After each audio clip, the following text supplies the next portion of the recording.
আশা করি আপনারা সকলে ভালো আছেন। আজ ২১শে আগস্ট ২০২৬ শুক্রবার আপনাদের নিয়ে চলে এসেছি নদিয়া জেলার অন্তর্গত বেতরায় পটলের হাট, যে হাট সপ্তাহে দুটো দিন সোমবার এবং শুক্রবার বসে।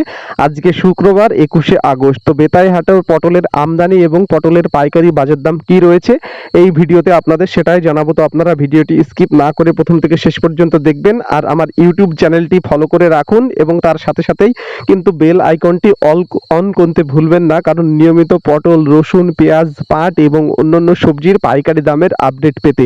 তো চলুন বন্ধুরা, দেরি না করে আজকের ভিডিওটি শুরু করা যাক। তো শুরুতেই বলবো আজকে বেতাই হাটে পটলের আমদানির কথা। তার আগেই বলবো, আপনারা যে পটলগুলি দেখতে পাচ্ছেন এগুলি কিন্তু কাজলি পটল রয়েছে। কৃষক কিন্তু সকাল সকাল জমির থেকে তুলে এনেছেন, এখানে কিন্তু কোনো বাসি পটল নেই। আর আপনারা জোর কদমে দেখছেন যে গাদায় কিন্তু পটল ঢালার কাজ চলছে, আর এগুলি কিন্তু কাজলি পটল রয়েছে এবং কালার সাইজও কিন্তু বেশ ভালো রয়েছে। আপনারা দেখতে পাচ্ছেন এই যে টুকটুকি থেকেই কিন্তু পটল গাদায় ঢালার কাজ চলছে, আর কদমে কিন্তু ২০ কিলোর যে প্যাকেটজাত সেই প্যাকেটজাত করারও কাজ চলছে। তো চলুন বন্ধুরা আজকের আমদানির কথা জেনে নেওয়া যাক। তো আজকে বেতাই হাটে পটলের যে আমদানি, সেই আমদানি বন্ধুরা গত হাটের থেকে কিছুটা চাপা অর্থাৎ কম ছিল। এবার আপনাদের জানাবো দামের কথা।